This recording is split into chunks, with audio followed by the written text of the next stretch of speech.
my first adventure on a cruise ship and I'm excited to share it with you. This is something that I've never done before. Hopefully you can hear me above the crashing of the waves because it is a windy, blustery February day. Hi everyone, my name is Carrie. Welcome back to my channel. I hope you're going to enjoy the content that I'm putting on about the Navigator of the Seas. So we flew in the night before. We came from Calgary directly to LA, stayed in a hotel overnight, and then we researched that if we took the transit, we could get to the cruise ship for like under $5 each. And that was way cheaper than Lyft. And so that's what we decided to do. What we didn't realize was that we were going to have to carry our luggage, which was dumb. We should have known we were carrying our luggage, but we had to carry our luggage on each of these buses to the train, to the bus, and then a transfer. And it took us an hour and a half to get to the cruise ship. And then once we got to the port, we still needed to walk. I don't know how long it was to get to the port itself. So the final bus stop dropped us a little bit further up the road, and this was my first view that we had of the cruise ship. And then we had to cross these intersections and finally get to the front gate of the cruise terminal, knowing we still needed to walk quite a ways to get to the doors themselves. Luckily, this awesome bus driver took pity on us, picked us up, and drove us there because by this point we were tired of lugging our luggage as far as we had, and we still were not on the ship. So there are these little buses that drive around the parking lot and take you from your car to the spot where you drop off your luggage and get ready to do the whole embarkation process. So we were really grateful that he drove far out to the edges of the parking lot, saw us, and helped us out in our time of need. So here we are getting off of the bus, saying goodbye to them, and getting ready to hand our luggage over to the porters. Now, one thing to note is the porters can take all your luggage if they want to, or just your bigger luggage, and you can keep your carry-on. We had packed so that we wanted to take our carry-ons with us onto the boat directly, so we just left one of our luggages with the porter. Don't forget to make sure you give them a tip. $1 or $2 is sufficient considering all the luggage they're going to take on board that day. We're getting much closer to the boat, but we still have a whole bunch of checkpoints that we need to go through. Now we're going to head into this first spot where you show your passport and boarding pass. Royal Caribbean has an app where you can do that in advance, which makes this process really smooth. From this point on, during security, you actually need to put away your cameras and not show that. So you don't get to see any of the security process, but you do go through a scanner and they check your bags. And now you're into the terminal itself and waiting in line up the elevators. And by this point, my husband was saying that he was starting to feel a little bit like cattle being herded.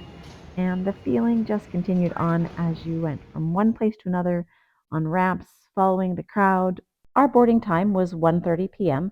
We showed up early at 12:40 p.m. and it was a sweet spot because even though there was lineups, we were steadily moving and the process went quite smoothly, even though my husband did feel like we were cattle. There they are loading the boat with all the supplies. Quite the process.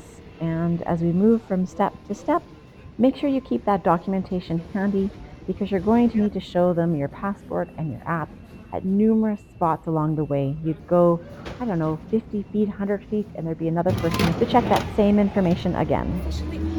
Officially on the boat. Okay, we're on the boat.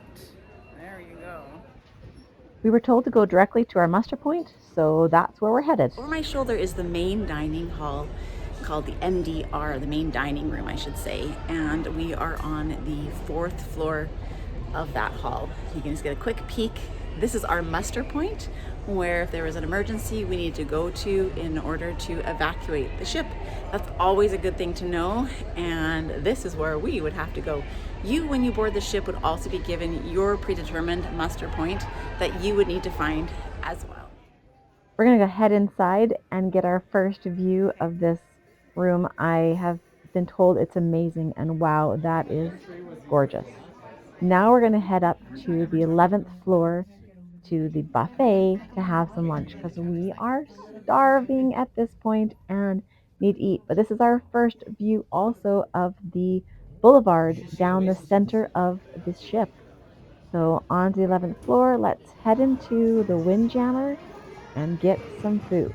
This room is packed. It's making me feel anxious for the number of people that are in here, and I need to find some food. So I found some staff that were able to tell me where the gluten-free section was, and I was really happy to see some desserts. And this was what was on the buffet for that first lunch meal in the Windjammer, all gluten-free section for me to eat. You have no idea how excited I was to see a specific section for gluten-free food. It was so exciting. Now we're going to head down to our rooms on the 7th floor. Our travel agent said that having it near the library would make sure that it was going to be a little bit quieter. We also chose to do an interior stateroom. We wanted to be a little bit less expensive for us on this cruise, seeing as our first time and didn't know what to expect. So this is Navigator of the Seas, stateroom 7655, a quick tour of a stateroom interior with no window. So this is what it looks like. A little bit smaller than, I mean, I looked at pictures, but it felt a little bit smaller. And so here's a quick look at all the storage. I'm going to give you a better tour on another video, I think. Open the doors and see all the inside. But here's a quick view of the bathroom and the space that it has. And that is your tour of stateroom 7655. Our friends of ours are staying in a balcony suite, so we're going to go check out that just so you can see the difference between the two different staterooms. But that is our embarkation day. We're going to go see what the rest there's to do in the evening here until the boat sets off. So stay tuned. Ooh, so pretty. Okay.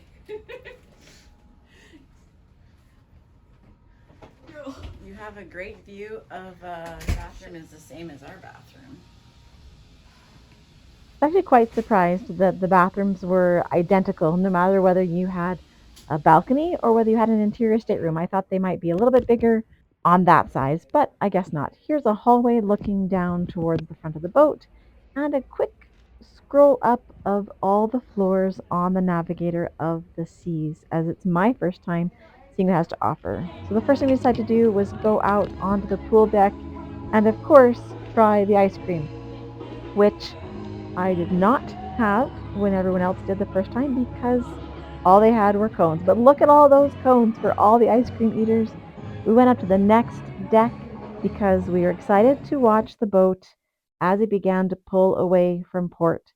This is your view of the port of Los Angeles from where we were on the Navigator of the Seas. We are standing on deck number 12. It would be where the mini golf is. We wanted to have a little bit of protection from the wind because it was chilly up there, even for Los Angeles, and waited to watch the boat pull away. We stayed up here until we went past the lighthouse.